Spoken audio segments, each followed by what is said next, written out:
Good afternoon. Mr. Johnson, Here. Mr. Bailey, Mr. Brown, Present. Ms. Herbert, Mr. Brennan, Mr. McDowell, Yes. Mayor Rickaman. Here. Thank you. Mr. Brennan, do you Mr. have Mayor, I a make a motion? motion to enter into executive session for the receipt of legal advice relating to matters covered by attorney-client privilege pursuant to SC Code 3478-2 short-term rentals and 1421 Height Streets. I'd also like to add to that, receipt of legal advice relating to a pending threatened or potential claim pursuant to SC Code 3470A2 Constan Gervais Street Car Wash, Inc. Second. Got a second? Any further discussion? Hearing none, seeing none. Madam Clerk, move the roll. Mr. Johnson, Aye. Mr. Bailey, Yes. Mr. Brown, Yes. Ms. Herbert, Aye. Mr. Brennan, Yes. Mr. McDowell, Yes. Mayor Rickaman. Aye. Thank you.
Madam Clerk, could you call the roll, please? Absolutely. Good afternoon.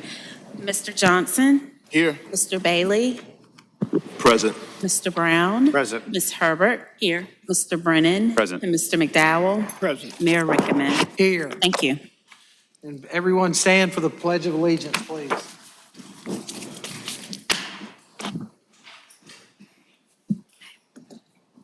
I pledge allegiance to the flag of the United States of America and to the republic for which it stands, one nation, under God, indivisible, with liberty and justice for all.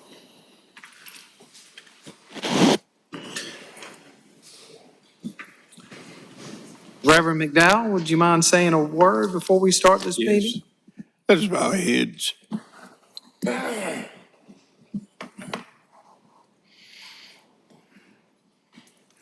Lord, we thank you for this first meeting of the new year.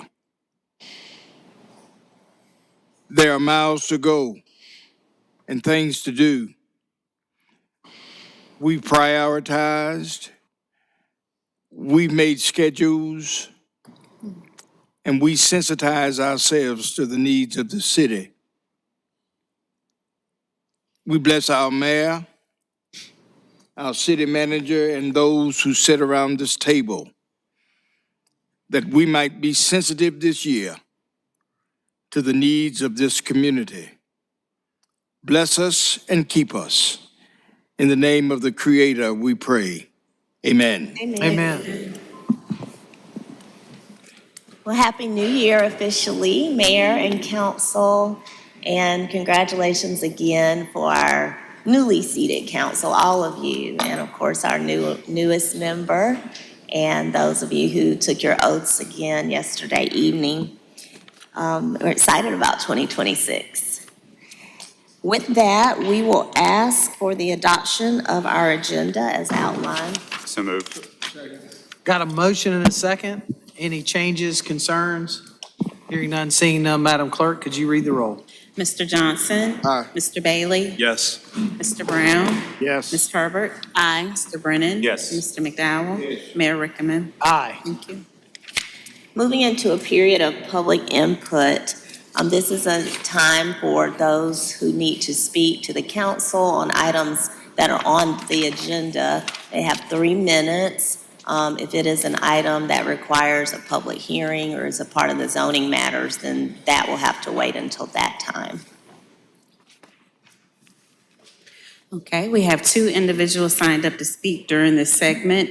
The first I will call is Mr. Tyler Watson. He's here to speak on item 16, which is related to Lake Murray Boulevard, and he'll be followed by Mrs. Diane Wiley on item 12, the Belvedere Neighborhood Storm Drainage Project.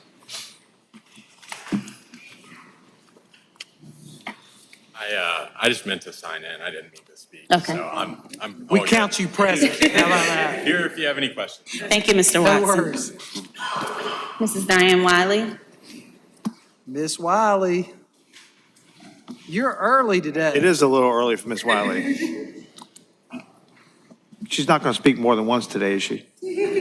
Good evening. How you Good. doing? First of all, I want to thank you for inviting us last night. I enjoyed myself. To Miss Teresa and her staff, mayor, and all city council, I had a good time. But getting back to my neighborhood, we had a storm problem this week, month.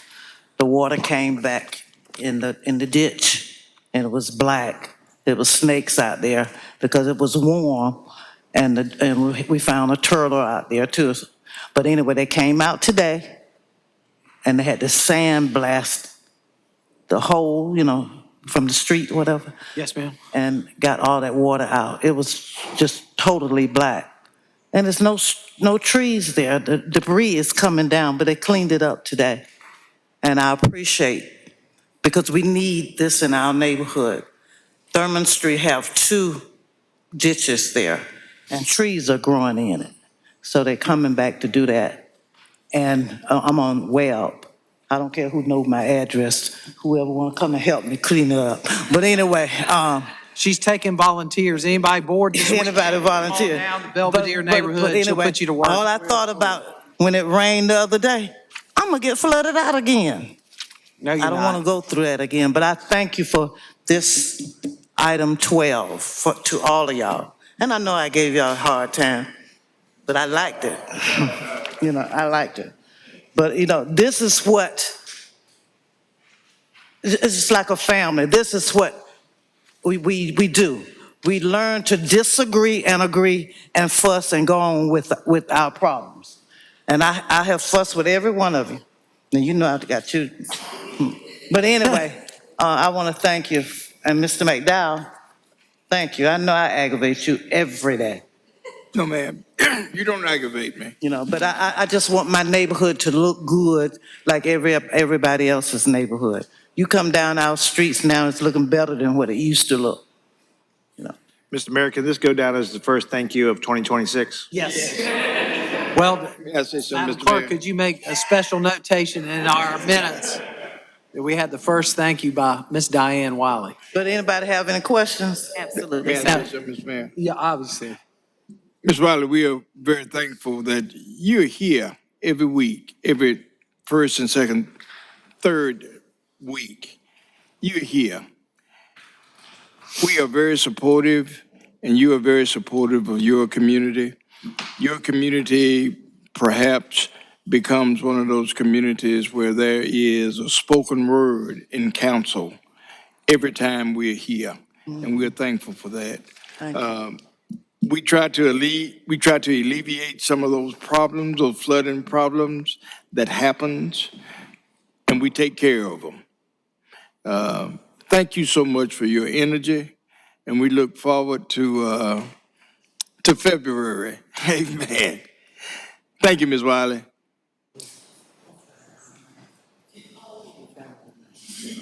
But anyway, thank you too. Thank you. Thank you. And I love all of you. Thank you. Thank you. Thank you, Miss Wiley. That concludes the speakers that have signed up for this portion. Thank you. You're welcome.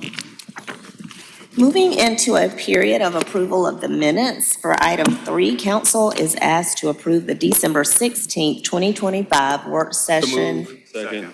Got a motion and a second. Any changes, concerns in the minutes? Hearing none, seeing none, Madam Clerk, could you read the roll?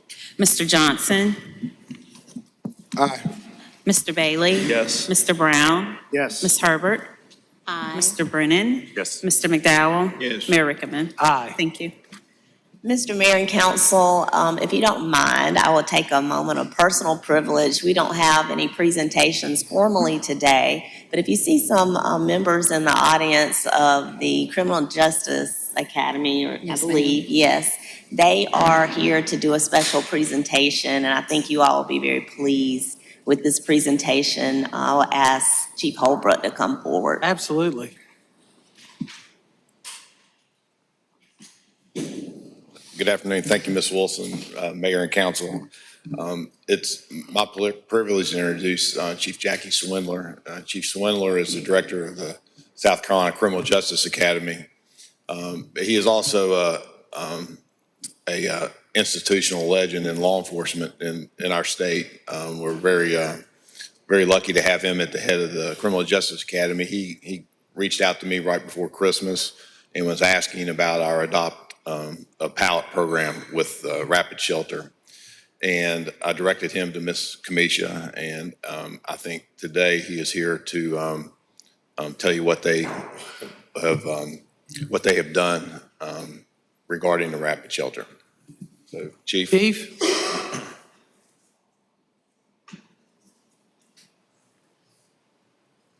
Thank you, Mayor, Council. I certainly didn't have to do it in this type of arena, but I do appreciate the opportunity to see you. Every year at the Criminal Justice Academy, we have chosen families, some children, to provide some Christmas presents. And I'll tell you, I was moved on watching one of your local stations talk about your pilot program.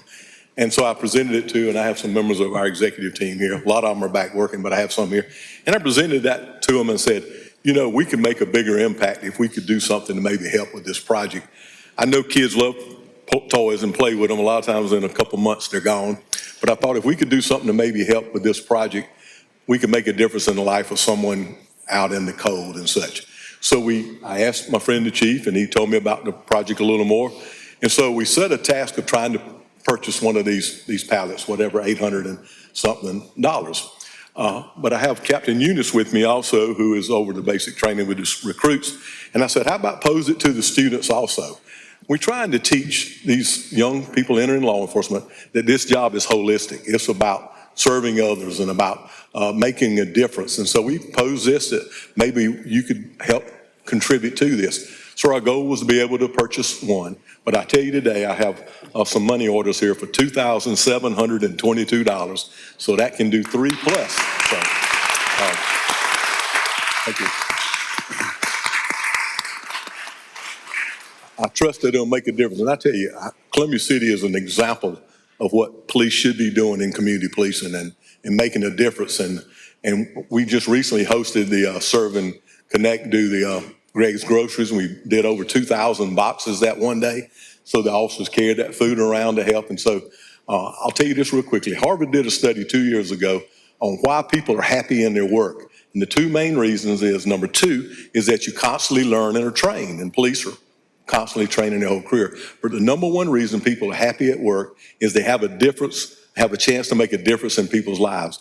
And I believe that we have the greatest chance to make a difference in lives in policing, because we can help people when they need. So that's why we wanted to do this, to try to make a difference in some people's lives. So we want to present this to y'all today, and thank y'all for what you're doing. Not only we want to thank you for what you're doing, but also thank you for the service that you provide and the training you do. And thankfully, you got Harold through his recertification, Well, so I can have him back. So I really appreciate that. There are miracles at Christmas, you do know. I thought we were on 34th Street, but you're correct. But no, we really do appreciate it. These folks are team members from the Rapid Shelter who'd be glad to take that check off your hands. Money order. All right. Thank y'all. Thank you.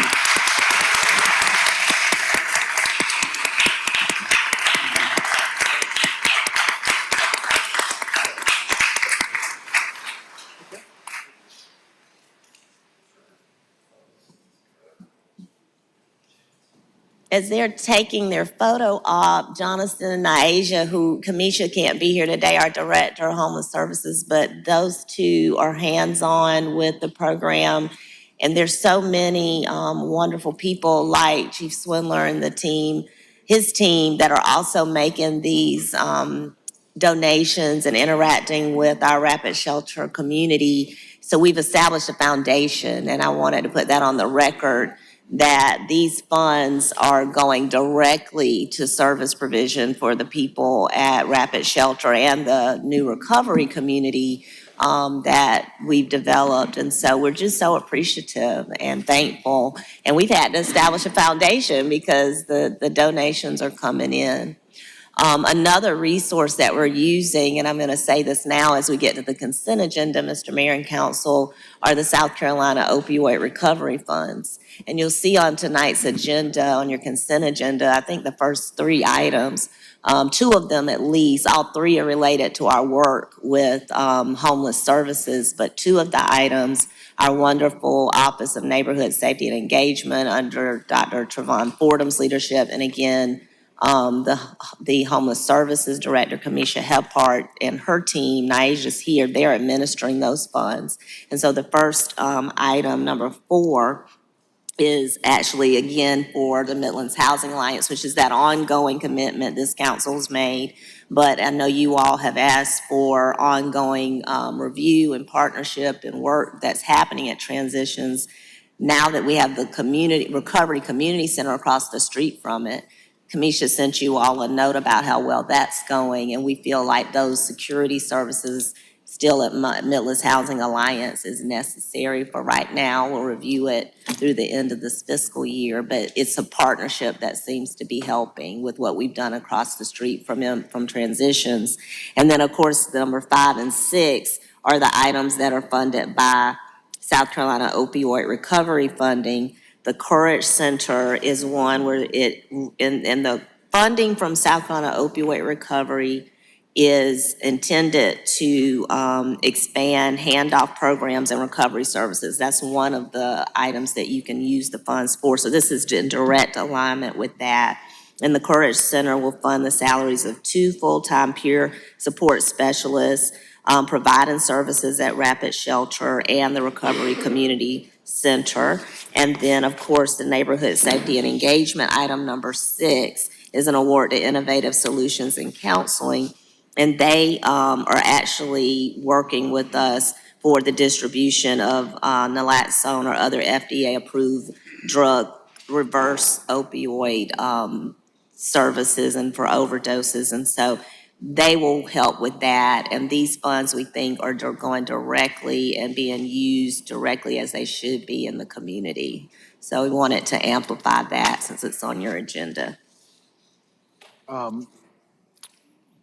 Item 4, I do want to employ that we make sure that the security is dealing with some of the urban camping that's happening in the alcoves around. I've gotten lots of pictures and messages over the holidays from our constituents, residents and businesses around the center. And that's one of the things we promised that we would kind of curtail. So we need to make sure that security is getting those folks into a proper place. And the second thing I want to say is the Courage Center is an unbelievable asset. The first time I had opportunity to meet their director and visit over in Lexington, I was just really, I have to be honest, overwhelmed at the services that they provide for families, but how they have moved into Columbia and really embraced our community, and the services and the staff that they have is unbelievable. So I'm excited that we can help continue to bring them into the fold and help us as we move forward. Yes, sir. Well, our external partnerships are meaningful, but they, are intended to have the very particular things outlined so that we're all pulling in the same direction. Your point about the urban camping is already addressed in the contact under security patrols. MHA security personnel will conduct routine external perimeter patrols and respond to any incidents of loitering around the facility. So we'll make sure, Mr. Mayor, that that's actually occurring all the time. Sounds great. Thank you. Thank you. So with that, the consent agenda consists of items 4 through 23. Got a motion and a second. Is there any further discussion? Hearing none, seeing none, Madam Clerk, could you read the roll? Mr. Johnson? Aye. Mr. Bailey? Aye. Mr. Brown? Aye. Ms. Herbert? Aye. Mr. Brennan? Yes. Mr. McDowell? Mayor Rickaman? Aye. Thank you.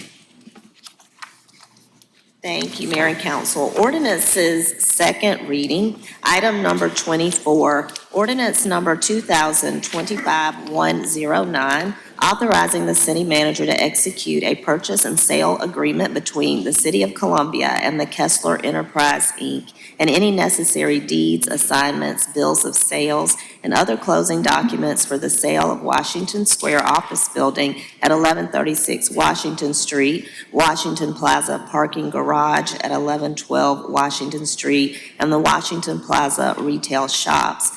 This item was given first reading on December the 16th, 2025.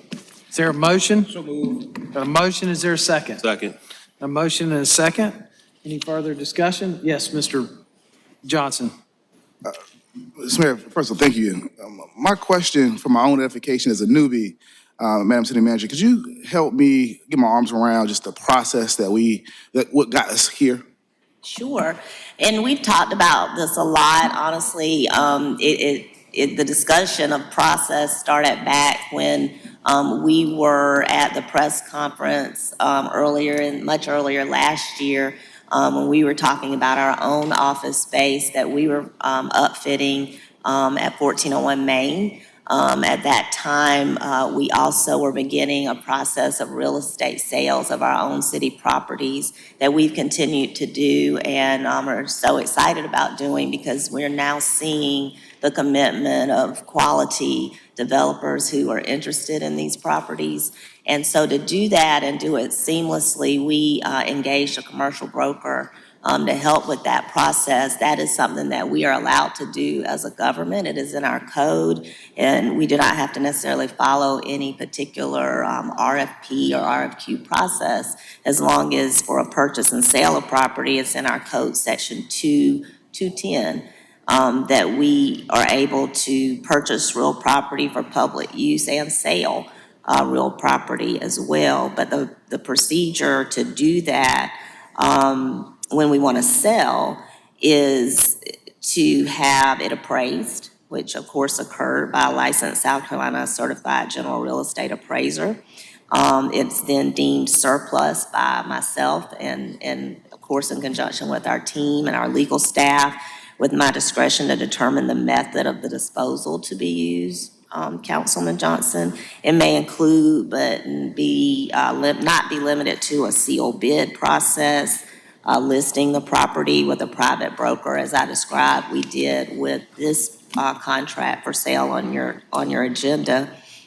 We can list the property at an auction with a private auctioneer or any other method determined to be commercially reasonable, considering the type and location of the property involved. And I think that's really key too. The type and location of this property is the key element with this sale, because as we've said, with all of these properties in Justice Square, for example, because we've now bought buying the Aflac building for our public safety complex. But what we're doing is intentional because we're trying to put properties back on the tax rolls, but it's so much bigger than that. It's about that vibe and that vision that you all talked about last night as you were being sworn in, and the growth of this city intentionally to bring not just a sale of a property with anything going there, but the type of amenities, the type of culture, the type of workforce development, and all the things that really improve the fabric and quality of life for Columbia and the direction that we're going. So this process was intentional so that we would have more flexibility to really meet a partner who's meeting us where we are. And that's what's happened with this sale and with the commitment that we have heard and is already being demonstrated by the Kessler team.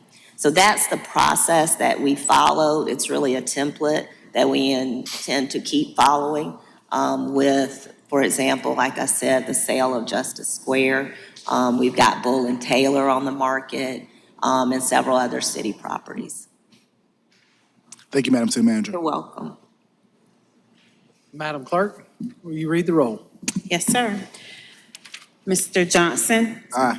Mr. Bailey? Aye. Mr. Brown? Aye. Ms. Herbert? Aye. Mr. Brennan? Yes. Mr. McDowell? Mayor Rickaman? Aye. Thank you. Mr. Kessler and team, welcome to Columbia. I'm excited to have you.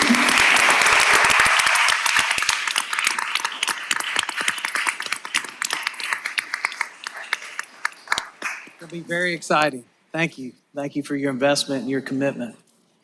Thank you, Mr. Mayor. We now have ordinances, first reading, item 25. Ordinance number 2026-001, granting an encroachment to Columbia Garners Ferry DB LLC for the use of the right-of-way areas of the 6900 block of Garners Ferry Road, the 100 block of Old Veterans Road, and the 100 block of Veterans Road for the installation and maintenance of sidewalks adjacent to 7001 Garners Ferry Road. Second. Got a motion and a second. Any further discussion? Hearing none, seeing none, Madam Clerk, could you read the roll? Mr. Johnson? Aye. Mr. Bailey? Yes. Mr. Brown? Yes. Ms. Herbert? Aye. Mr. Brennan? Mr. McDowell? Yes. Mayor Rickaman? Aye. Thank you. Item 26, ordinance number 2026-002, authorizing the city manager to execute a consent decree modification in the matter of the United States of America and the state of South Carolina by and through the Department of Health and Environmental Control versus the City of Columbia to resolve alleged violations of the Federal Clean Water Act, Carolina Pollution Control Act, the South Carolina Pollution Control Act, and the terms and conditions of the city's National Pollutant Discharge Elimination System permit authorizing discharge of treated wastewater from its wastewater treatment plant located at 1200 Simon Tree Lane. And I would ask our Assistant City Manager, Clint Please. Shealy, for Columbia Water to come forward. I know he's shared this numerous times, but I think it's worthy of putting it on the record again. Well, there were a few inquiries about what this really pertained sir. to, and folks couldn't be here at the meeting, so I think this is a good opportunity for you to share with us. Thank you for the opportunity to speak about it, Mayor and Ms. Wilson and Council. For the past several years, we have been working with the United States Environmental Protection Agency and the U.S. Department of Justice to modify our consent decree for wastewater collection that we entered into back in late 2013. And so part of the reasons for the modifications were to recognize some of the market conditions and issues that we encountered during the COVID pandemic.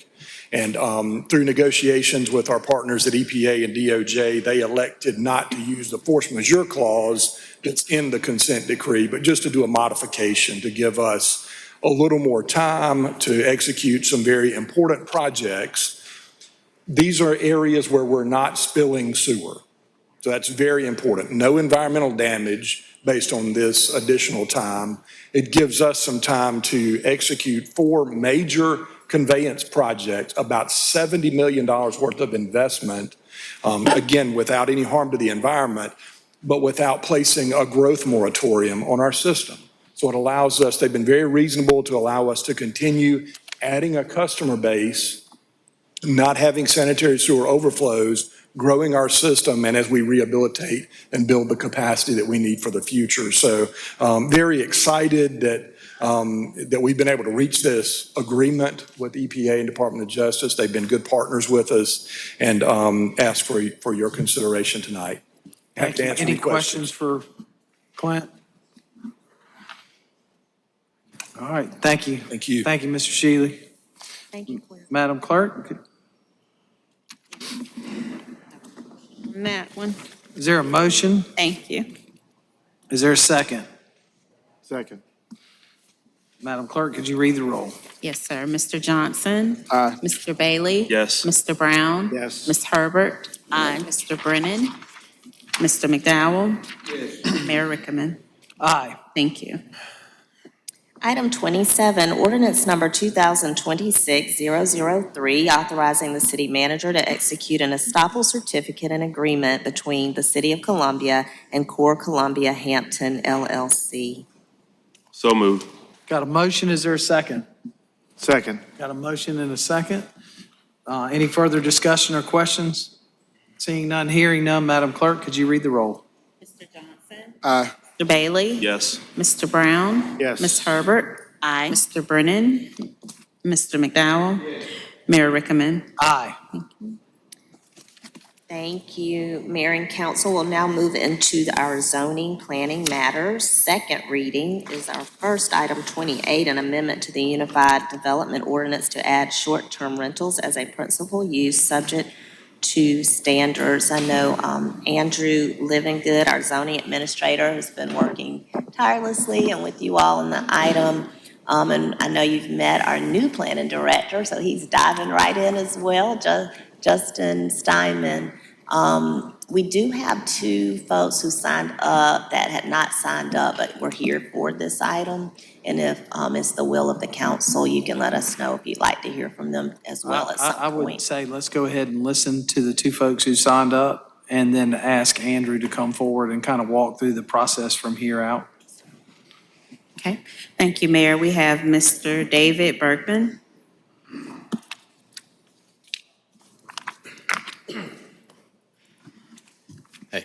Thanks for letting us go ahead and speak. David Bergman. Yes, sir. Heartwood Furnish Homes. You guys probably know me pretty well by now. I'll just start by saying, just feel that this ordinance is not a middle ground. It's gone very extreme. It's more restrictive than policies in nearly every major city in the country, including New York, which they even allow homeowners to use their primary residence. I'm not sure if that's been patched yet, like we talked about. That'll be part of the process. Okay, all right, that'll be good. That at least brings it a little bit back. But the pendulum has really swung from no regulation to a middle ground with regulation to banning. And, I appreciate that we kept some VARs in place that have been grandfathered, but I mean, it's still gone pretty far. And what makes it even more extreme is just the decision not to rely on more of a market-based approach, like caps. At the last meeting, it was stated that caps don't work, and raised questions of, well, what if we have too many permits in an area that already has reached its cap? Well, that's not complex at all. You just don't issue more permits until they naturally fall back down to the level that you're intending. And that's how caps work. Instead, we just chose an outright prohibition that just permanently removes property rights. And on top of that, I just don't get the 4-lane road requirement. Nobody's explained it up here. Andrew hasn't explained it. We asked at Planning Commission. They didn't understand it. They voted against it. So I mean, can somebody explain that at some point? That's frustrating to us. Just not have the background on like, why are we limiting it to just 4-lane roads when Columbia Compass states major arteries, minor arteries are this, and this is what's allowed on them? Why further restrict it with that? I just like an explanation. I don't know if that can happen at some point. And then just on top of that, just finally, since November, we've submitted over 112 enforcement referrals for just places that are operating illegally. We continue to do this to help the city and to show that, look, we want to get rid of the black market, but we're creating a black market by continuing to introduce more regulations without enforcing the ones on the books or doing what we can with the future regulations to put what we need in place. And I had 112 enforcement referrals. I checked this morning, 102 are still in place, and that's 3 months later. So they're active on Airbnb today, and we keep creating the new rules. We created these ordinances, and we have that responsibility now. It's not Airbnb's responsibility. We created the rule, and we shouldn't expect them to do it. It's like asking Passport Parking what they need to prevent people from parking on sidewalks. It just doesn't make sense. So I just ask that we explain a little more to the public. Thank you. Gus Bueno.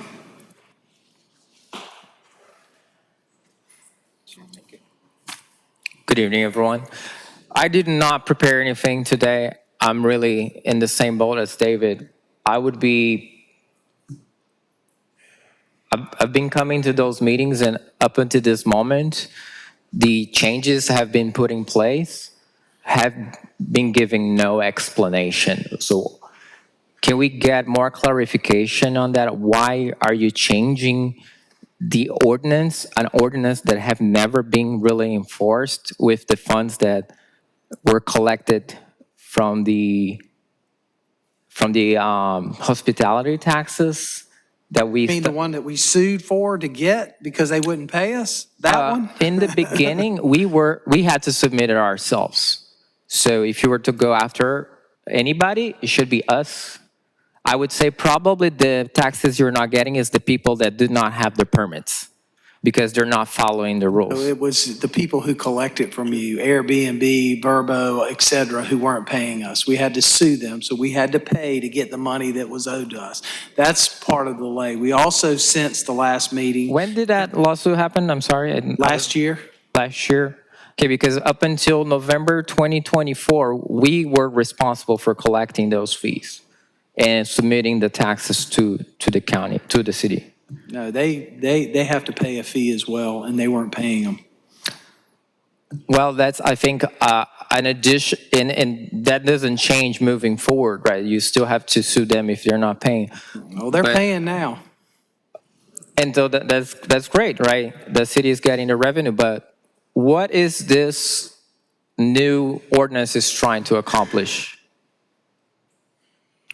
What we're accomplishing here is a middle ground, creating opportunities both to allow a business to operate, but also keep a neighborhood in its character, which is important. So looking at how we set up in the mixed use and operate, it doesn't take that your business can't operate. It's confined, just like other businesses are confined to certain districts.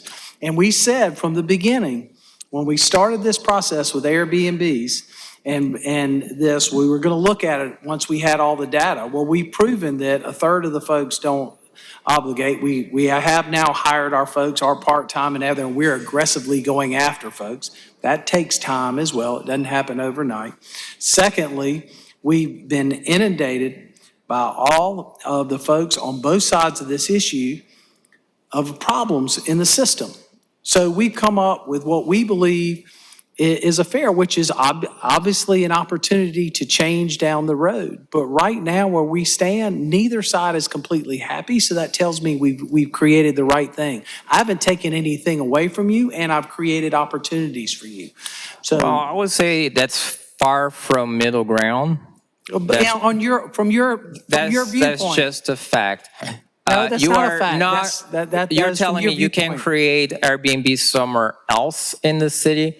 What's going to happen? A lot of the vacant houses on those beautiful neighborhoods, they're just going to continue vacant and that's going to be a health issue. That's going to be a violence issue, and many other issues that you have with vacant houses. I've turned 3 vacant houses in Airbnb, so I'm sure this is going to continue to And happen. we appreciate your No, investment. you that don't you've done appreciate it, there. because if you did, you would No, we allow me gave to you a continue it. permit. We gave you a permit, and we also have other opportunities. And we also are engaging to create opportunities in housing across, because we need 16,000 units. So there is a balance here, and I think we've created a balance. I know you don't agree with it, and I respect that, because you have your viewpoint, but it's not the only viewpoint, right? Oh, I appreciate it. Thank you. Thank you.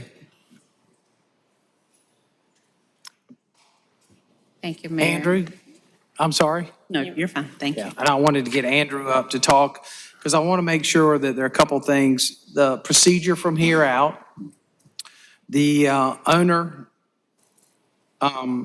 as we're changing the owner occupied, as we talked about, and how that schedule works. But also, I think it's very important, because there's some confusion about the Compass plan versus how the ordinance is written and why the 4-lane, and if you could just kind of go through that. I know it's a little complicated, but I think it's very important, so that there's no question about that.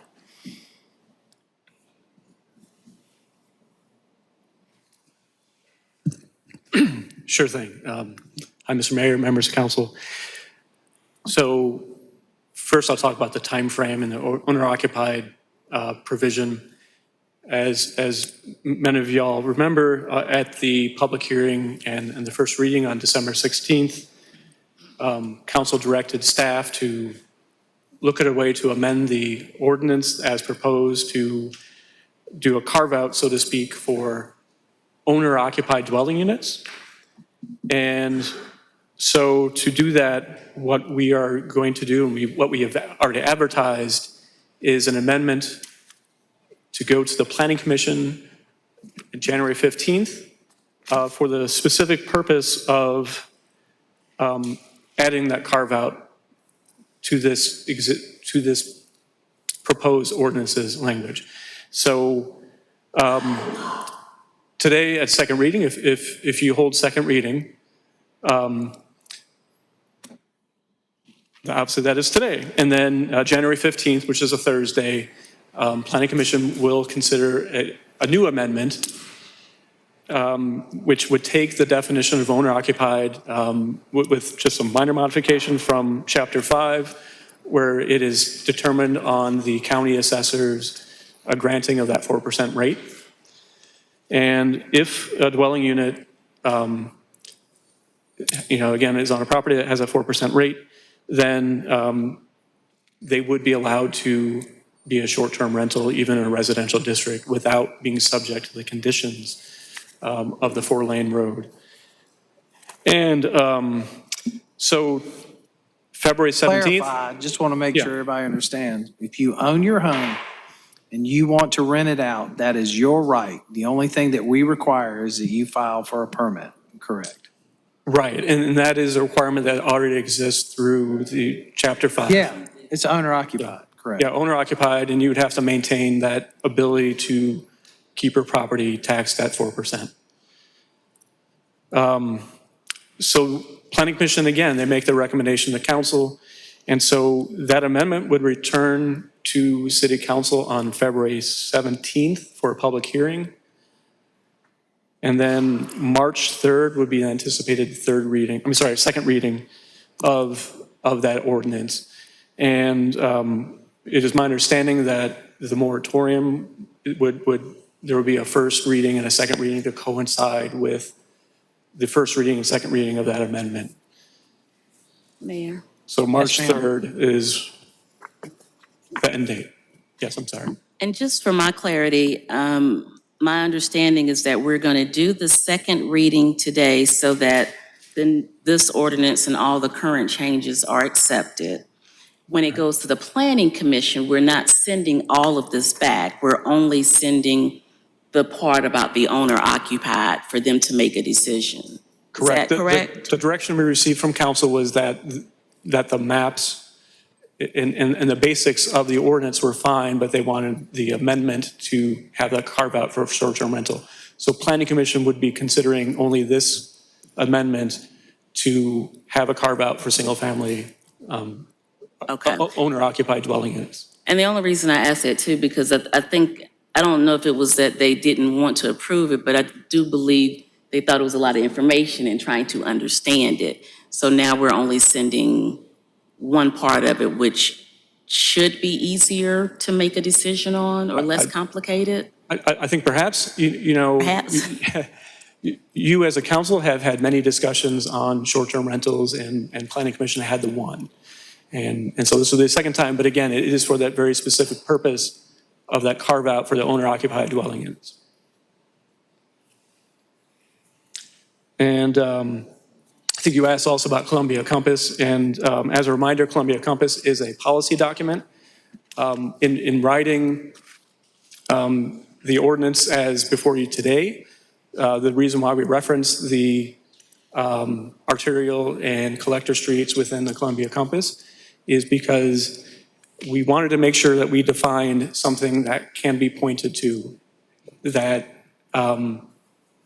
clarify the 4-lane street. So the 4-lane street is the primary classification, but in the off chance that there was a 4-lane street inside a single family, like the first block of a single family subdivision, that is not an arterial street, that is a local road. And so that is why it is twofold. And Columbia Compass is how we as a city classify our streets. DOT also has classifications very similar to this, but they maintain it in a different way, and it is not something that is under our purview, and they're not looking at context in the same way that we look at context. Now again, Columbia Compass is a policy document. One of the things it does talk about, and it talks about this both in terms of land use and then in the transportation section, these are two different sections, it does talk about the importance of using context when making a decision that follows. So, for example, when we're looking inside the city limits, we have different residential land use classifications, and one is urban core residential small lot. And there's a listing of different development types that you might see there. And it all depends on the context. And so if you're talking about land use and density and all that other fun stuff, which I think is fun, that's where the context of what surrounds it comes into play. And likewise, when we're looking at context and these arterial roads and collector streets, we are looking at the context, and that's where the 4 lanes comes into play. Because again, staff was directed by council to look at how do we keep it out of the core of the neighborhoods and on the corridors. And the 4-lane roads was the best way to point to something. I'm sorry, Mr. Mayor, for the noise. I was gonna suggest that we actually show the maps, and that would maybe help you give that context that you're trying to, well, you're doing a great job of explaining it, but the visual may help. And I know that question keeps coming up about the 4-lane roads. So we're gonna, you can keep going, but I asked the team to try to. Yeah, so the short version is just a way of providing a very clear representation of what constitutes a major road. And so this is an illustration that defines what is a lane, right? So a A turn lane is not a lane because it doesn't continue through. And the same thing, we would not consider a turn, like what is sometimes called a twiddle, a two-way turn lane in the middle of the road. We do not consider that a through lane, but through lanes of traffic is a 4-lane road.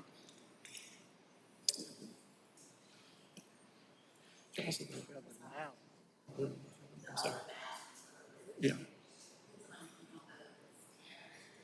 Yeah. Yeah.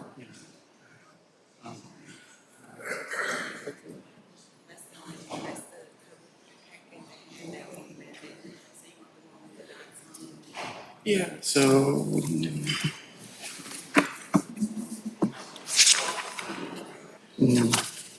Sorry, what was it here? So there was the. Yeah. So it's like these ones, yeah. Yeah.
You got what you need, Andrew?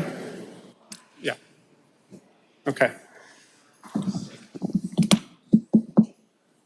Let me make sure. Okay. Go ahead, sir. So on these maps, these maps are showing basically, to the best of our ability, the areas within the city limits that can be used for short-term rentals. And this is, notwithstanding the amendment to have that carve out for owner-occupied dwelling units. And just to back up to the overview here, there's a pretty good chunk of the city. And some of these corridors naturally have commercial or mixed-use zoning. And as a reminder, the mixed-use zoning, some of those are very residential in feel already. And that's exactly what the intention of mixed use is to have a mixture of uses, whether it be, commercial use or light commercial use or a residence. On these, so these are the corridors that, we've tried to identify parcels that touch these 4-lane roads. We do have other roads. So for example, if you look at. Andrew, I'm sorry, because I'm having a little problem hearing you, but when you say that these, can you just let the folks know what color when you're saying this is like a So the permissible residential area? parcels tend to be your browns and your yellows and your golds. And your commercials are reds and purple. Well, the purples are mixed use. Okay. The reds and the pinks are commercial. But those are all corridor. To be clear, those are residential zoning districts, and next to 4-lane is classified as collector, minor arterial, major arterial, So it shows kind of what it is. So all those spots are potential STR locations. Just on that corridor, that doesn't count all the other opportunities. So I do think it's comprehensive and it provides a lot of opportunities, thousands of parcels. Right.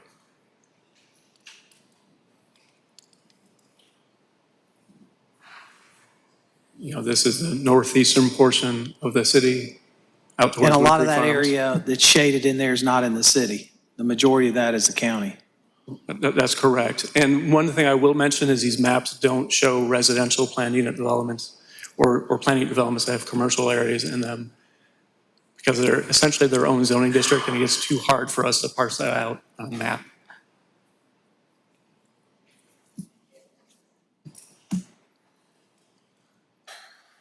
So if we look here at for example, Shandon, Rosewood, that area, you know, Beltline is a permissible area, but South Holly and Ott, those would not be. But those are considered to be collective streets, but they are not two-lane. You know, they have really local traffic on them. I mean, they do connect to arterials, but they are not, you know, they're definitely more residential in nature.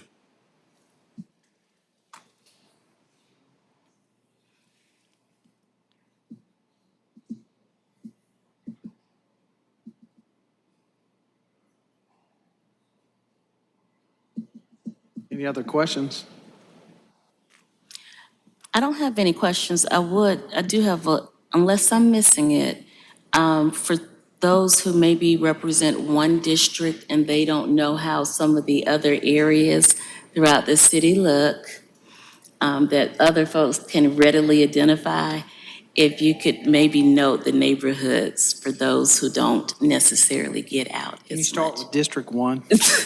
No, I was just, some of the other, I don't readily identify Sure. neighborhoods the way my brain works. Sure. So right here, if we're looking, obviously, no, just for the future. Gotcha. Yeah, it's not going to Okay. I don't want to slow anybody up, but if you could just add that for me.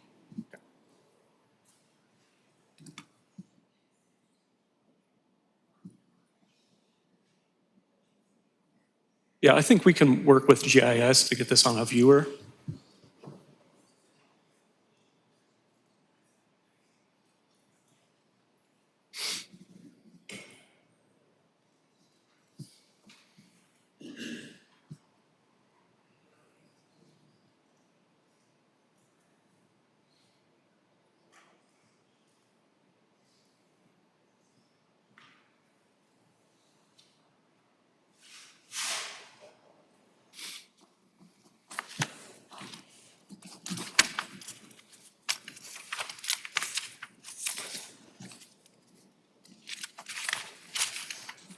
I don't have any other questions, Mayor.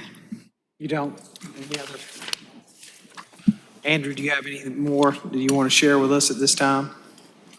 No, sir. All right. Planning Commission, it will be January 15, 2026. City Council public hearing and first readings will be February 17th and March 3rd for those changes to those items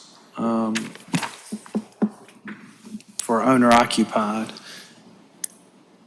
Anyone else have any other further? Do we have a motion? So moved. Is there a second? There's a motion and a second. Madam Clerk, could you read the roll? Mr. Johnson? Mr. Bailey? Yes. Mr. Brown? Yes. Ms. Herbert? Aye. Mr. Brennan? Mr. McDowell? Mayor Rickaman? Aye. Thank you. Thank you, Andrew. Item 29, starting our period of resolutions. Resolution number R 2026-003, permitting the City of Columbia Fire Department to collect money for the Muscular Dystrophy Association. Second. Got a motion and a second. Any further discussion? Hearing none, seeing none. Madam Clerk, could you read the roll? And then Chief, did you want to say anything about the drive? I know you're not afraid of a mic, so.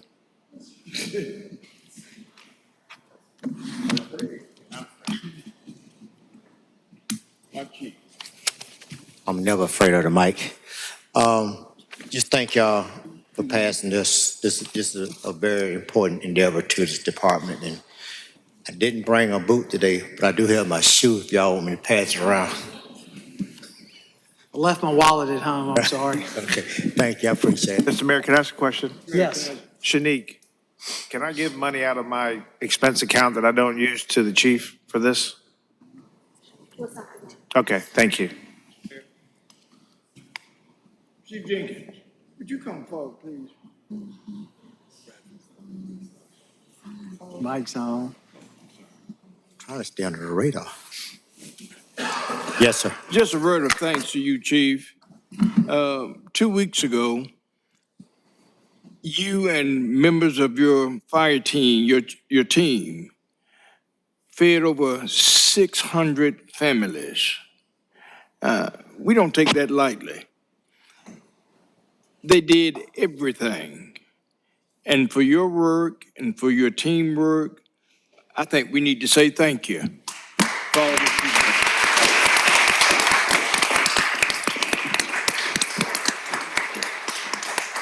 Stand up, guys. Firemen.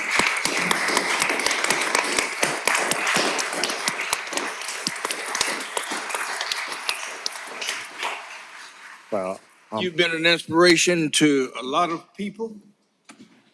We've seen some of the work that you've done as it relates to those 600 families. I want to say 600 plus. it was 600 plus. 600 plus families. A lot of us took time out of our schedules to be a part of that working team, and we are grateful. And we look to feed next year, this year, of course, 800 folk. We can do Thank you, it. Chief. We can do it. Thank you for all that you do. And Mr. Wanna Mayor, say okay. during that event, I saw several older women or more seasoned women who took the bus to get their groceries or the food, and your staff would drive them back home afterwards. So I think y'all went above and beyond, and thank you, Reverend Dow, for bringing that up. And I want to say it was a big collaboration between, because I got to thank you all, this council, city manager, because you all really stepped up to the plate. And what you all did really made a big difference in our success, our firefighters, the community. And I just want to thank you all. Thank you. Thank you, Chief. Mr. Mayor, I meant to earlier, she may have had to go for their council meeting, but I know Councilwoman Tyra Little was here from Richland County, because she said this was a day they didn't have committees, and she wanted to come and just be here and support, but they were, I know, working with you all too, and the chief on the drive, so thank you. Absolutely. Madam Clerk? Mr. Johnson? Mr. Bailey? Aye. Mr. Brown? Aye. Ms. Herbert? Mr. Brennan? Yes. Mr. McDowell? Yes. Mayor Rickaman? Aye. Thank you. Item 30, and this will start a period of resolutions that were endorsed by the Administrative Policy Committee. Reverend McDowell, thank you and your committee. Resolution number R 2026-004, approving the honorary placement of a bench at Mays Park in honor of Mr. William P.H. Fincher. So move, Mr. Mayor. Got a motion, is there a second? Second. A motion and a second. Madam Clerk, could you read the roll? Mr. Johnson? Aye. Mr. Bailey? Aye. Mr. Brown? Aye. Ms. Herbert? Aye. Mr. Brennan? Yes. Mr. McDowell? Yes. Mayor Rickaman? Aye. Item 31, resolution number R 2026-005, approving the honorary placement of a plaque at Saluda Riverwalk in honor of Joyce and Don Jackson. Move. Second. Got a motion and a second. Any further discussion? Hearing none, seeing none. Madam Clerk, could you read the roll? Mr. Johnson? Aye. Mr. Bailey? Yes. Mr. Brown? Yes. Ms. Herbert? Mr. Brennan? Yes. Mr. McDowell? Yes. Mayor Rickaman? Aye. Mr. Mayor, I didn't know if you certainly wanted to recognize any of the family members that are here. I think so. Yes, sir. Appreciate it very much. Yes, yes, ma'am. Okay, resolution number R 2026-006, approving the honorary placement of a bench and plaque at the Paw Path within Rosewood Park in honor of Annette Boet. So move. Second. A motion and a second. Any further discussion? Hearing none, seeing none, Madam Clerk? Mr. Johnson? Aye. Mr. Bailey? Aye. Mr. Brown? Aye. Ms. Herbert? Mr. Brennan? Yes. Mr. McDowell? Yes. Mayor Rickaman? Aye. Resolution number R 2026-007, approving the honorary naming of Gregg Street from Colonial Drive to McLeese Street as Brian DeQuincy Newman Street. So move. Second. You got a motion and a second? I do want to, just as a point of personal privilege, so Councilman Newman used his official title as my high school classmate. This is one of the agenda items I was most excited about to see on the agenda. Mr. Mayor, I just wanted to point that I'm very much looking forward to this. I shared with Councilman McDowell that this is a special one for me. It's also the last street in District 2. In District It hadn't been named for somebody, so it's got a book in. Don't you know? Well, Brian was a big guy, so he carried some weight, is what you're saying. There we go. Absolutely. Madam Clerk? Yes, sir. Mr. Johnson? Aye. Mr. Bailey? Yes. Mr. Brown? Yes. Ms. Herbert? Mr. Brennan? Yes. Mr. McDowell? Yes. Mayor Rickaman? Aye. And we are making sure that the families get the copy of the minutes and everything correct. Yes, sir. Thank you. For sure. Item 34, resolution number R 2026-008, approving the honorary naming of Katy Street in the Golden Acres community as Curtis Elkins Street. So move. A motion and a second. Any further discussion? Hearing none, seeing none, Madam Clerk? Mr. Johnson? Aye. Mr. Bailey? Yes. Mr. Brown? Ms. Herbert? Aye. Mr. Brennan? Yes. Mr. McDowell? Yes. Mayor Rickaman? Aye. Item 35, resolution number R 2026-009, approving the honorary naming of the 200 block of South Ravenel Street between 3200 Hope Avenue and 3200 Rosewood Drive as Eagle Way. So move, Mr. Mayor. Yours? Second. That's yours? Rolls with it. Is that yours? Oh, It's his. so we got a motion and a second. Madam Clerk, read the roll. Mr. Johnson? Aye. Mr. Bailey? Yes. Mr. Brown? Ms. Herbert? Aye. Mr. Brennan? Yes. Mr. McDowell? Yes. Mayor Rickaman? Aye.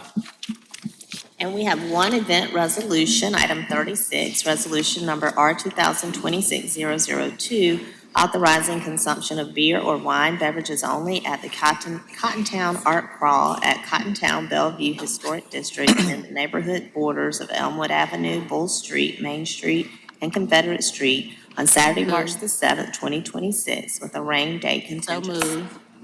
Second. Got a motion and a second. Look forward to the art crawl, always an incredible event, grown tremendously. Last year, I was overwhelmed at how big of a crowd and how it melted in with Soda City. It was really something special.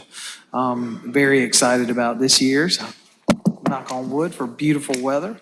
With that, Madam Clerk, could you read the roll? Mr. Johnson?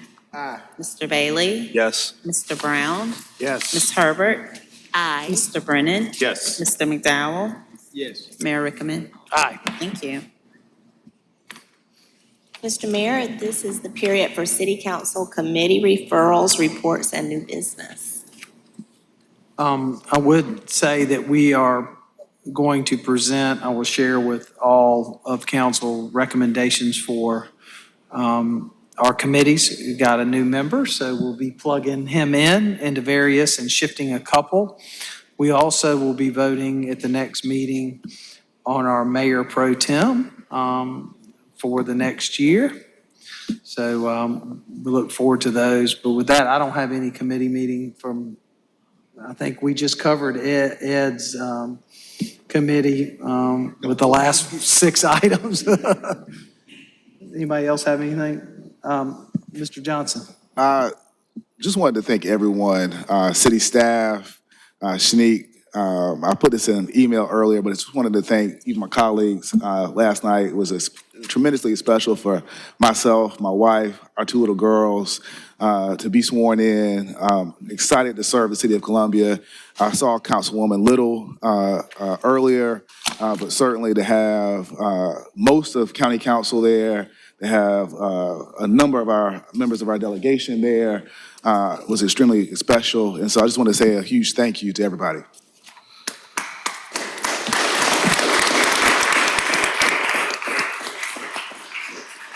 I'm clapping for our, as I said, boots on the ground last night. I mean, Shanique and Erica, I can't name everyone, but Parks and Rec, Forestry and Beautification, all the public safety teams, Mr. Johnson, you will see, you already know, but they really take it to heart, our whole staff does, to do this right for you all. It means everything to me and to them. So we're so excited for y'all. City Manager, I just wanted to say, when I walked into the room last night, I thought it was pretty gutsy that you had that many chairs out. But we filled them all up. So I think that just goes to tell you what people think right now about Columbia, the excitement in Columbia, the vibe in Columbia, and how people are really excited about what's going on and looking forward to 2026 and the next 4 years. So, Yes, and sir. welcome, Sam. I thought you said it, gonna say it was pretty gutsy that I had to walk down the aisle. Like, I was like, Shanique, this was what we're really doing. But it was lovely. I do want to take, and I should have brought it up earlier, I hope that we're getting invited to the unveiling of Eagle Way, because for those who don't know, this is 100 years of service of the Rosewood Elementary community there, and that's why Eagle Way is being honored with that topper. So those of you who don't have something to do, come join us. It'll be a fun day. I think maybe Diane and did y'all have something to add? Diane, did you want to speak? No? Oh, okay. The mayor did it all. Peyton was whispering in my ear, don't forget to let Diane. Okay, yes, ma'am. Any other referrals, new business? Well, I mean, we had the swearing in last night, so it's time for us to get back to work, which what we're doing. But I think we're all very excited for the new year and what's going on. A lot of great things happening in the city and continuing. Things are going to continue to evolve. We're going to address issues as they come forth, and we're going to work together as we have. Some days are better for some folks, and some days are better for other folks. But we're going to constantly continue to do what we do, which is moving this city forward for the greater good of all 144,234 residents here in Columbia. I want to thank Shanique for last night. None of us had any control over that. We know how that worked. She took over and set a pace, but I think it was a nice setting. I have to tell you, looking at Mr. Johnson getting sworn in with his two little kids reminds me the first time I got sworn in when I had one in my arms as well. It's an incredible journey, an incredible opportunity to give back to this community. We are Columbia, and picked a little theme last night, don't stop believing. I believe in this community inside and out. Always have and always will, and excited that we're only going to improve. We're not perfect. We got a lot of things that we want to continue, but we strive every day to try to make it better for everybody. And I think that's where we want to continue. And the quotes of leaning in and leaning forward and everyone having a seat at the table, making sure that nobody gets left out, that we're building together. And when I hear all that, and that this is about you, and that's all quotes from this council, tells me what we're doing it. We're doing what we believe along collectively of listening to how to make our community a stronger and better place. And I look at where we've been and where we've come. We've seized an opportunity, and we're going to continue with that momentum because it is. We're no longer going to be hidden in the middle of the state. We are the state capital. We are the shining star of this state, and I'm very excited about where we're headed, and we're going to keep going. So thank you, Ms. Wilson. Thank you, all the city staff. We couldn't do it without it. This city runs from the bottom up, and there is no doubt, and we appreciate each the little things that our employees do, the thought process that they put into their decisions, and the ability that they have to make their own decisions, I think has made a world of difference. And we're just going to continue to train, learn, improve as a community. We're not there yet. There are a lot of things we've got to get done, but we're not stopping. Sir. Well said, Mr. Mayor. Thank you. With that, I will entertain a So moved. motion to adjourn. We have public input. Public input. Oh, I'm sorry. I got excited there for a minute. Not that I was ready to go. We're almost there. I know we got some folks that want to talk. All right, before we call the names, we will remind the speakers that they have 3 minutes. We'll start with Ms. Jacqueline Chisholm, Ms. Nicole Gitteron, and Audra Thompson. When you can't cope, there is hope. Transitional home.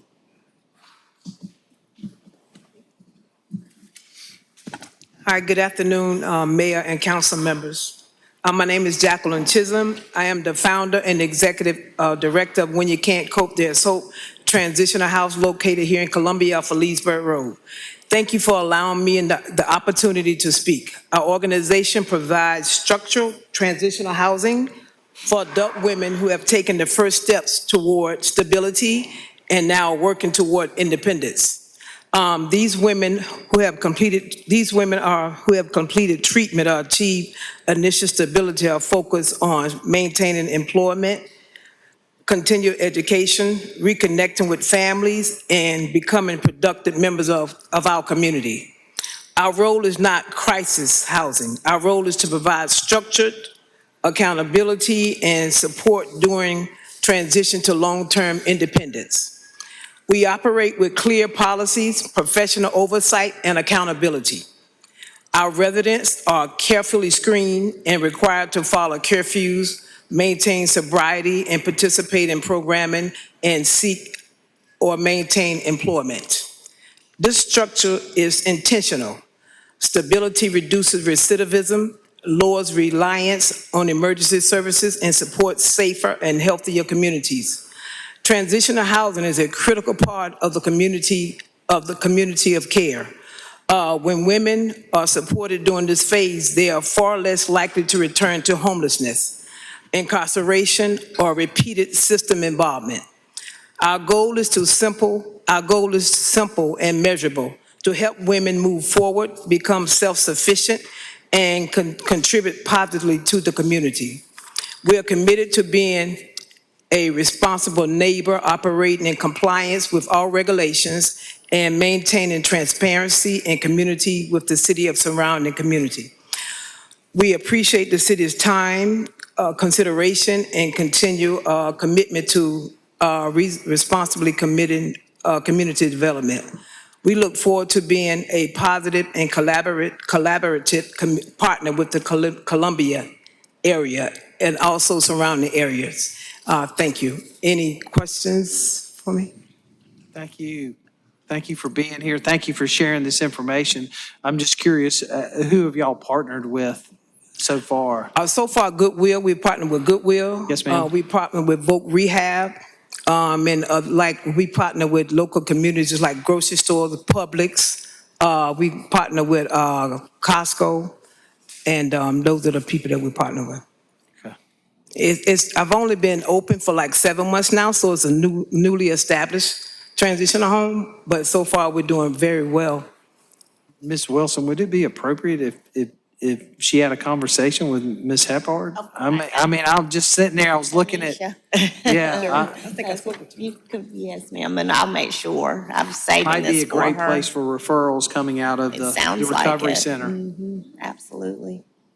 We'll make that connection with Kamisha Hepard, our Homeless Services Director. Okay, I've spoken to her before too. You did. Okay. Okay, Mayor, I think good. that's a really Thank you so much. I'm sorry.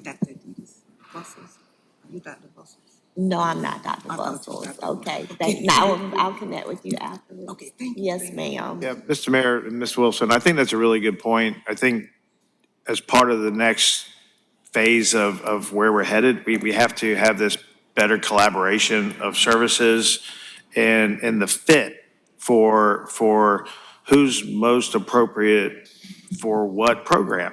And too many times we have programs and different groups competing against each other versus working together. We have to get everybody to the table, and we have to have these conversations, and we have to have this level of awareness where we're willing to be more open and more honest with each other and more forthcoming with our efforts to help people and not be, I don't want to use the word selfish in trying to have territorial jurisdiction over stuff, okay? And we've just got to move past this hangups that we have. So thank you for being here. I'm really interested in what you're doing. So maybe I'd like to come visit one day. Okay, yes, Yeah. Okay, thanks. Johnson, Mr. Mayor, then Go ahead. Reverend Go ahead, McDowell. Sam. Mr. Mayor, to Councilman Brown's point, one of the partnerships I didn't hear, and maybe I missed it, was Sister Care. Have you guys had, some conversations there, looking for, potential, blurred lines, where there might be some partnership opportunities? Yes, we have. Okay, good. Yes, we have. I would think that while we have community partners and partners from various agencies, there probably need to be some conversation with communities, and I say presidents of community, because the presidents of those communities lend themselves to being very valuable as it relates to this. So I would ask that you be in touch with some of those folks. Yes, sir. And we can help give you a list of the neighborhood presidents too. Yes, or ma'am. the Columbia Council of Neighborhoods. That's where they convene sometimes. Yes, ma'am. I received it. Can I say something? I've actually, since I started this organization, from the ground up, with my own bare hands. My daughter-in-law would come down from Charlotte, North Carolina. My daughter-in-law would come down from Charlotte, North Carolina to assist me because I was doing this all by myself. As I reached out to local communities like the churches and colleges to get assistance, it's been really hard. And at some point, I can't neglect my household to continue pouring into this household. That's right. But because I already have residents, I have to keep it going. And so I'm just asking for support from the city. Well, the faith community is also very, very important in terms of churches joining in and partnering Yes, sir. with this kinds of effort. So I would hope that this be a collaborative effort and that we initiate some contact with the faith community. Yes, sir. Thank you. Thank you. All right. Your turn. All right. All right. Well, good afternoon, Mayor and City Council members. Thank you for the opportunities to speak with you. My name is Nicole Getteron, and I am the intake coordinator at When You Can't Cope, There's Hope Women's Transitional Recovery Housing. We serve Columbia and the surrounding areas. I want to begin with the reality that we don't often talk about openly.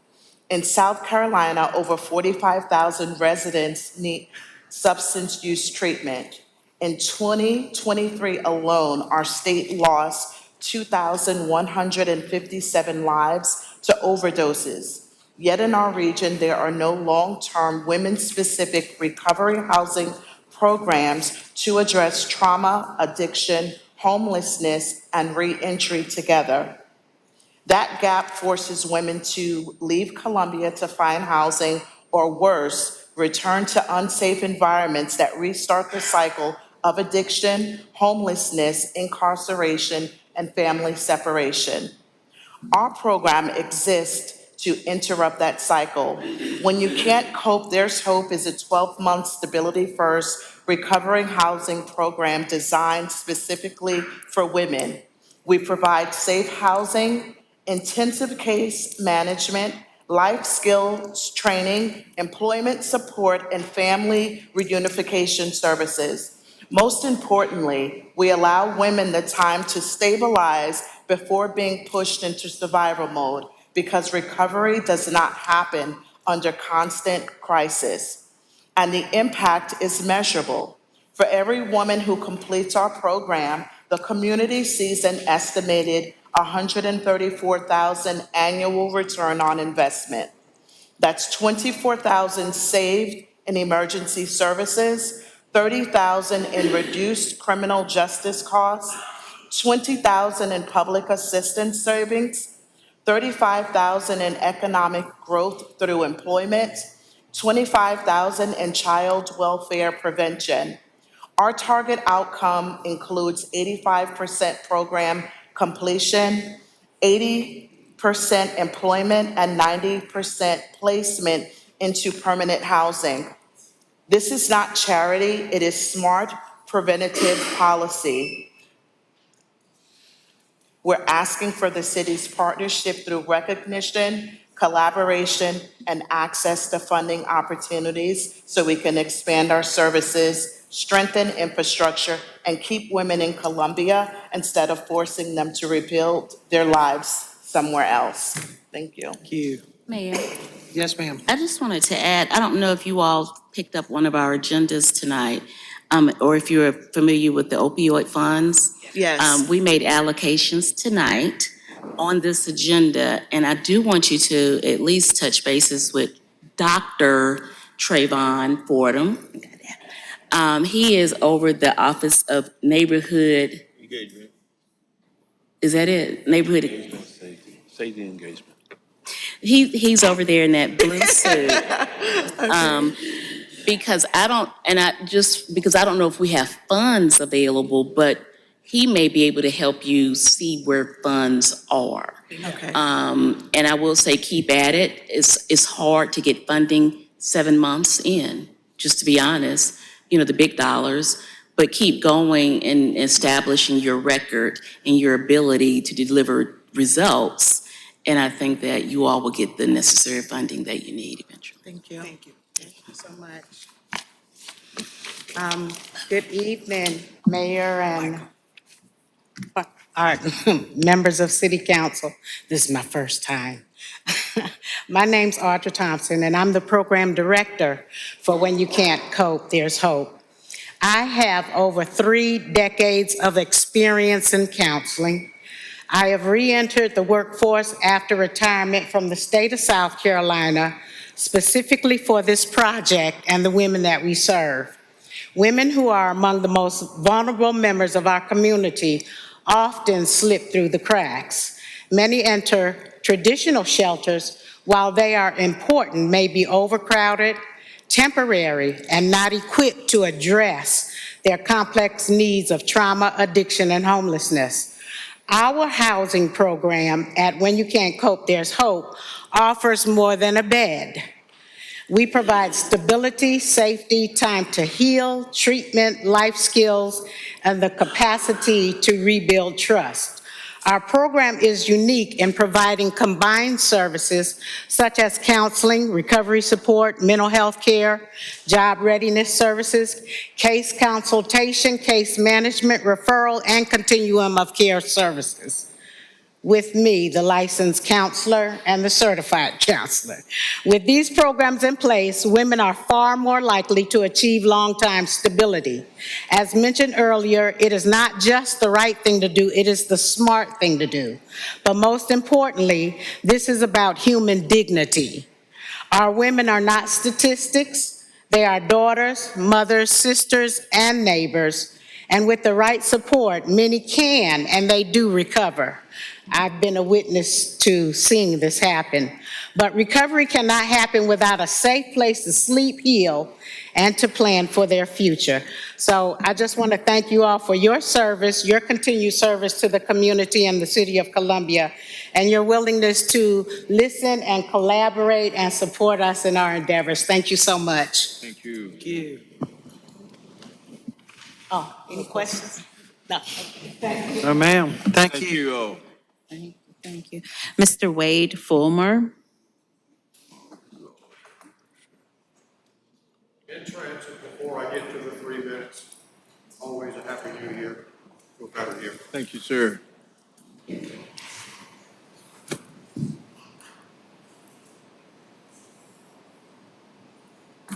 Silence, non-transparency, city fail system dereliction.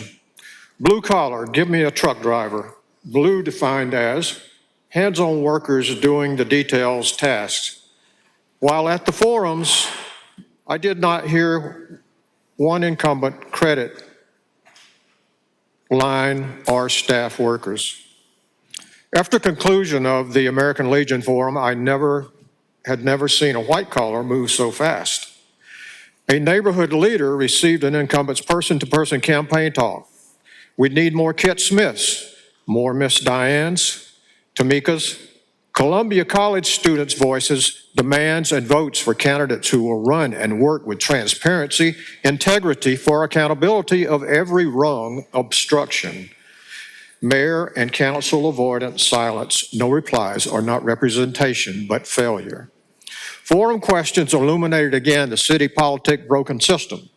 Whether a health committee member or other council person, a physical, mental health, or other issue, silence and avoidance of constituents and questions, or mayor and council system enabling of abuse and neglect. And I know that from my prior experience.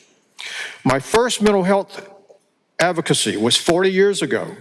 Guidance was given by a Senate staff worker, the Honorable Kit Smith, who led me to the Senate Medical Affairs Committee and Mental Health Bill mission success. To honor their advocacy, enduring truth, and dedication, I now ask my councilman, Brennan, to move that Columbia's January 6th, a positive thing, and be proclaimed Miss Diane and Ms. Kit Neighborhood Advocacies Day.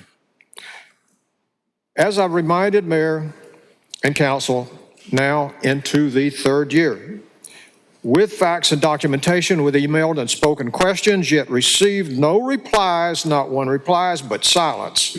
The questions of Council's avoidance city system are not going away. Cover silence and sweep under and are more dereliction. Health and order are your duty, mine too, to every neighborhood. There must be no longer mayor, council, cop-out, silence, and avoidance. There is no excuse. There are additional questions and reminders to be brought at next council February 3 minutes. Please, do not punk your constituents. And no veterans again. Let's get to work, as the mayor has said. Thank you. Thank you, Mr. Fulmer. Thank you. I'm going to make a comment, though.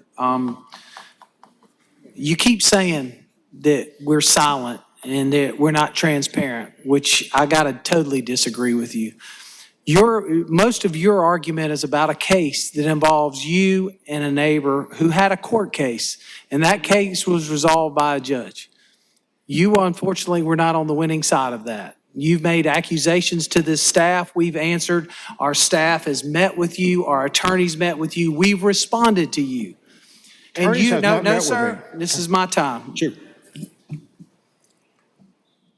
At some point, you just have to realize that that plight is not there. You can't continue to blanket this council saying there's no transparency, that we ignore issues.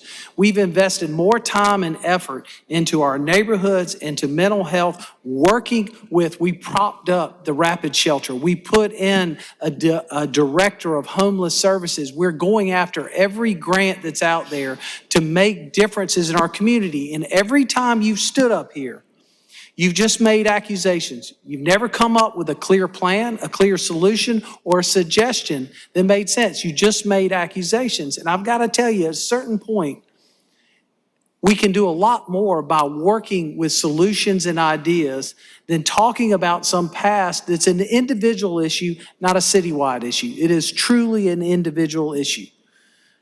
And why I praise you for your service, I praise you for your dedication. You come up here, I can't simply listen to this every meeting that you make these accusations that our staff hid evidence, they weren't doing their job, because that is simply not true. So let's start off 2026 trying to work together on improving the community, because we're not perfect. There are gaps everywhere, but I'm going to tell you one thing. These people here, all of these staff folks, work their rear ends off to improve this community. So I ask you, let's start off 26. Put that away let's work on improving the community together. I do agree with you, but again, I've not had one reply. And the case that you referred to, I came to you a month before that case went to court because of the anomalies and trying to talk to the attorneys and trying to prepare that case, and it wasn't done. So it's not about that case. It's about me being here for the past 2 years, 3 now, and not getting replies and not making any progress, and there's not transparency. You through the city, if they'll do it to me, they'll do it to other people. You threw a veteran under the bus, and it was done for privilege and convenience. When the facts and the reason, one last thing, the reason that I did run for mayor was because I was here in June when so many people were here about not repealing the ban. And I realized then, and I'd kind of realized it before, that it's not just the one single individual, it's groups, whether it's neighborhoods, which we're talking about here, neighborhoods, or it's that group about health and order. There's silence. That's the thing. There's silence. There's no transparency. You do not reply. And I expect at least the reply from my councilman. And I have copied you even before that court case. A month before that, I've copied you. I have sent an email at least once every month. I have not talked to the attorneys. So I will leave it there too. Yes, I want to go forward, but I don't want to be here time after time and have to say, I've had no replies. Nobody sat down with me and my councilman to get answers to all of those questions about those critical questions, which I will remind you of at some point, but they have not been answered. So yes, let's move forward. I don't like having to come in here. Once again, the only time I had to come in for an issue before, Mayor Coble said, 2 weeks and we'll get you an answer. It's been 2 years and 3 months and there's been no answer, and it's not any more complicated than what they did then. So thank you for listening. I hear you. Transparency. We do it every day. Mr. Fulmer, I was Thank you. just going to add on behalf of the staff and to the mayor's point, I do think some of your questions too are legal matters. So if we don't answer, we're not allowed to sometimes. So I was just going to add that if it's a legal matter. But we don't need to further discuss it. I was just telling you that that's a part of it sometimes. Yes, sir. So, And that's okay. We don't, I just wanted to share that with you. So you didn't think we were maybe they could ignoring tell me anything. why they're not allowed to.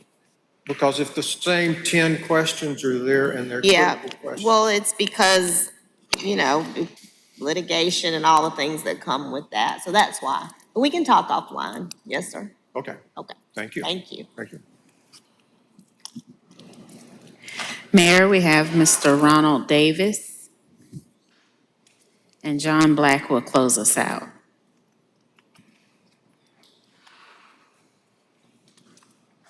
Good evening.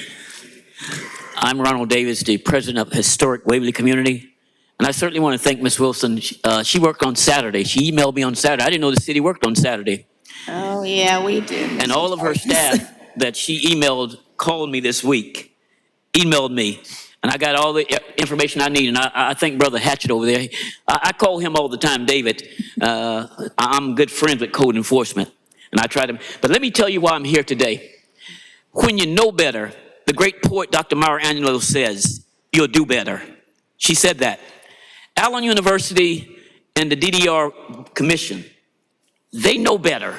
20 years ago, 2007 to be exact, before I was here, they moved a house, which is called the Presidential House, on Hampton Street and Hardin Street to Hyatt Street.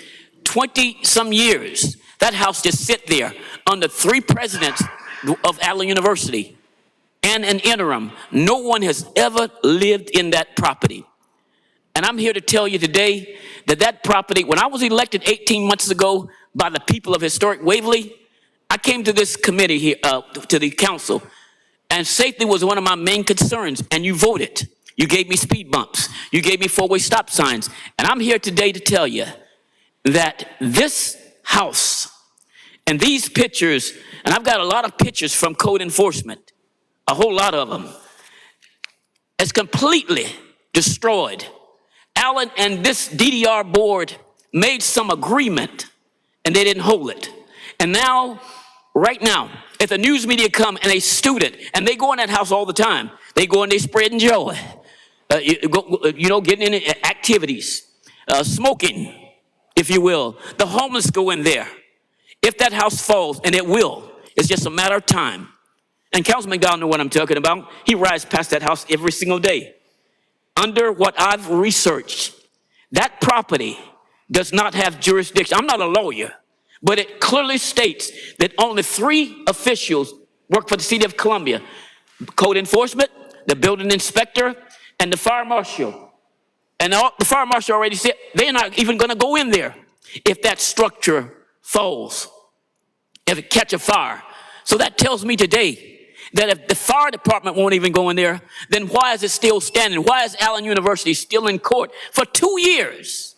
And I met with Amy, well, I don't want to say what. I met with those folk in March, and I told them, and I invited them to my meeting this past October, and they came. The DDR folks came, and I said, look here, I will be there in January at the meeting, and I'm going to ask City Council, if you do not let Allen finish tearing out, they already started demolition, they would just stop. I want amended this Waverly protection by this council to clearly state that only the building code, fire marshal, and the building inspector can determine whether property can be removed in a historic district. Or we want this here protector moved tonight, did away with, and I'll rewrite it with Historic Columbia. That's what I want tonight. I want this rewritten to clearly state that we want this house removed in our community. We will not have a student or a homeless person to get hurt and this thing fall on. Chief knows what I'm talking about, the fire marshal back there. Brother Hatchett over there know what I'm talking about over there. I call him daily, all the time. Matter of fact, I know all of them, laying in every last one of his cold folk. They ought to be tired of me talking about that house. I just haven't been to court yet, and I will. Yeah, as you know, this is a process, and no, we can't change it tonight. Okay. But what we are doing is pursuing our legal options to come to a result there. So we need to let our team move forward, which we've authorized as a council. Okay. In our meeting on this, and getting legal advice about where it is, because the DDRC is really not part of the city. It is a pseudo. Yeah. It's a what now? So I can go back on February and talk to my people. Well, so we're separated. They're represented by a different legal counsel than we are. It's a pseudo judicial committee. So it operates outside of the city, right? Okay. So we are going to work with our legal team to see what we can get some resolve to this sooner than later. Okay. But Alan had the right to go through it. Look, when they made the commitment in 2007, I was around. Right. They made a commitment to us. And when we went, 5 years ago, Ed, to talk with them, it was a big discussion of who actually owned the house and this and that. Okay. And then it all went from a commitment to restore it to a commitment that they wanted to tear it down. We had to stop it at that point, because it was in better shape. It is not in good shape today. But allow our system to work to try to resolve this, and we'll keep you in the loop, but it's not going to happen overnight, but I'm promising you we're on it. Okay, one more question. So are you saying that this is going to stay in court? I'm not, I can't sit here and talk to you about legal. Okay. Where's the attorney? Okay, I'll tell you what. I will just tell you that we're doing what we believe in our power is to come to a resolve on this issue. Okay. I trust my councilman down there, and the rest of you. Mr. Mayor, can I ask I know that you will. I'm listening to you. Let me ask you, know a lot about this house. You got moved there. Has the power ever been connected? Has the wastewater ever been connected? The drinking water ever been connected? Are we talking about a house that is just sitting there? Absolutely not. It's just sitting there. It's sitting never there been connected to since 2007. to any utilities. Sir, Nothing. sir, I have these folks. I've sent them to Brother Tyler over there. I've emailed him every picture that I've got from. But to your knowledge, it's never been connected to any utilities? Nothing, Okay. nothing. That's all I need. Everything Thank you. came from code. They know all about all this. The fire department is going in there. It makes absolutely no sense. You know, when you keep doing things over and over, that's called insane. Ron, not only. But not there's only- it's not as easy as it sounds. I know what you're saying. I understand. I think that's part of the problem. It takes a long time with demolition other. Believe me, Mr. Hatcher would have some track hose going down to a lot of other places if he could make a decision overnight. You can't make a decision overnight. There's a legal system in the way the property works, but we are working on it. We discussed it today. Okay. As a council, not just one member, not just another member. Okay. Council. Okay. Ron, let me just say that. Okay. We are working on this thing. It's been 5 years. Actually, it's been 20 years. All right.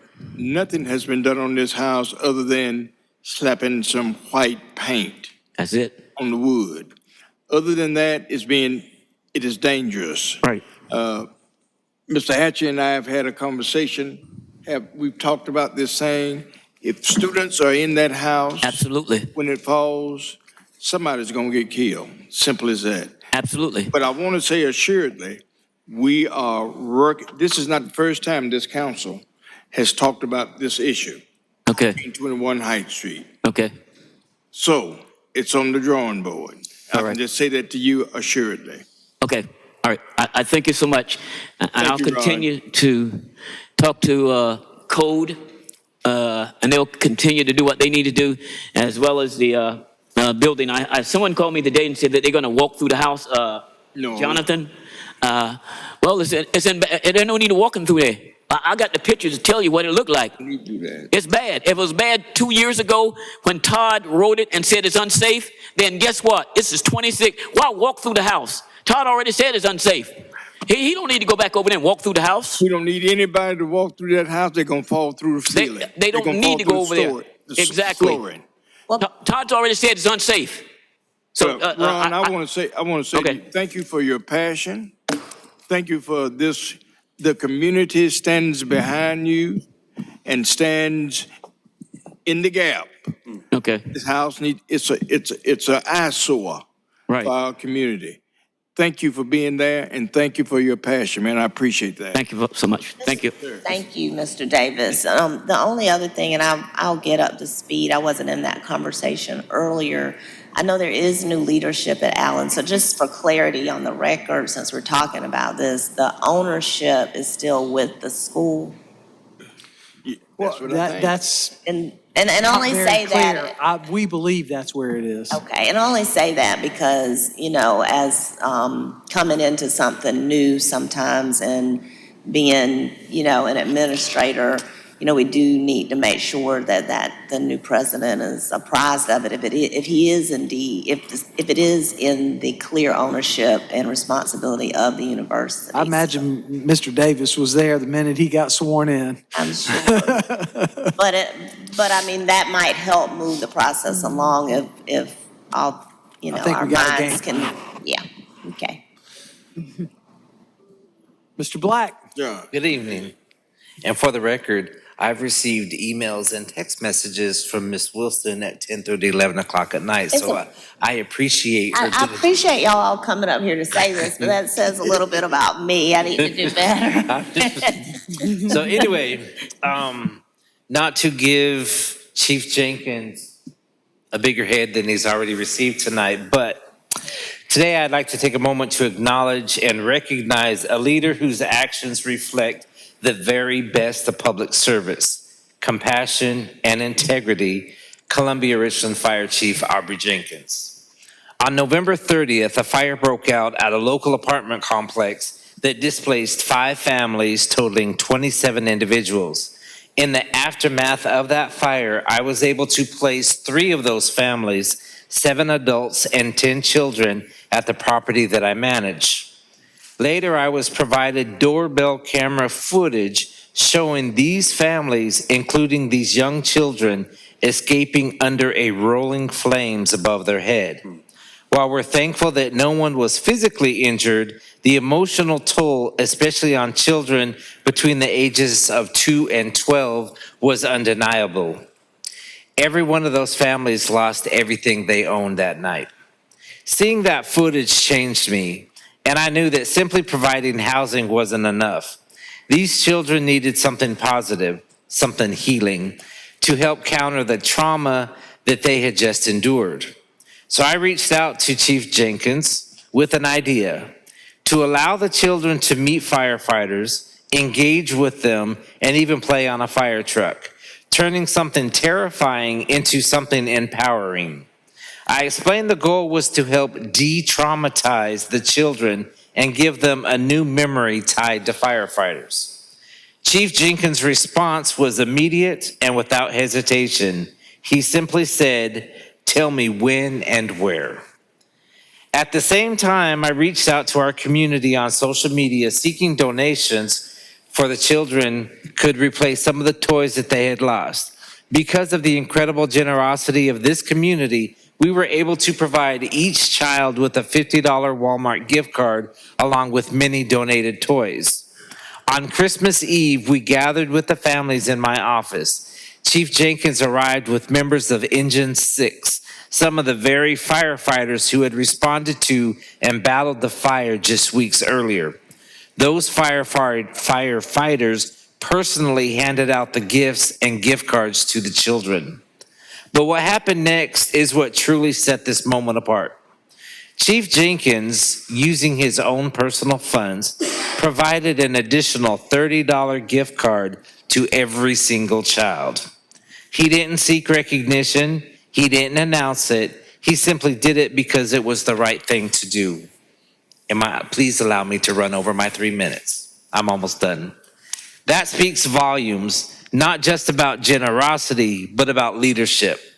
Columbia and Richland County are fortunate to have a fire chief who leads with compassion, humility, and personal sacrifice. Someone who doesn't just talk about service, but lives it. My respect for Chief Jenkins actually began nearly 4 years ago during the planning of the CCN Awards banquet. Several city departments purchased tables for the event, including the fire department. Chief Jenkins stood out when he wrote a personal check for the table instead of charging it to the department. When I asked him why, his response was simple and telling, "Because I'd rather that $250 be spent on my department." That moment stayed with me, and Christmas Eve confirmed exactly who he is. Tonight, I want to say thank you to Chief Aubrey Jenkins and to the dedicated men and women of Engine 6 for making Christmas Eve something special for children who have endured the unthinkable. The long-term impact of that kindness will be felt far beyond that day. It is a direct reflection of the leadership Chief Jenkins brings to Richland County every single day. With that, I will again thank you for your service, your heart, and your example. Thank you.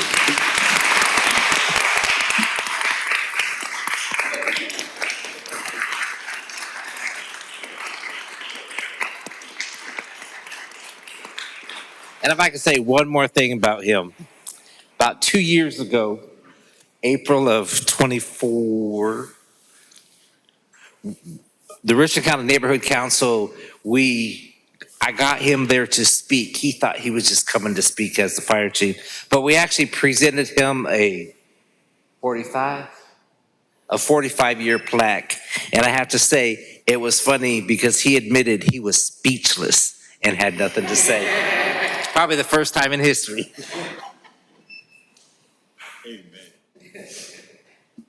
Madam Clerk, That's all I have. So move. is there a motion to? So move. Second.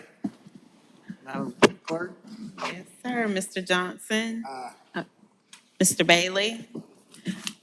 Well, before I vote on that, I see some firefighters to my left. Are y'all with Truck 6, if I said it wrong? No, but were y'all part of the crew or anything? Okay, well, still, thank you for your service. Yes. All right. Mr. Brown?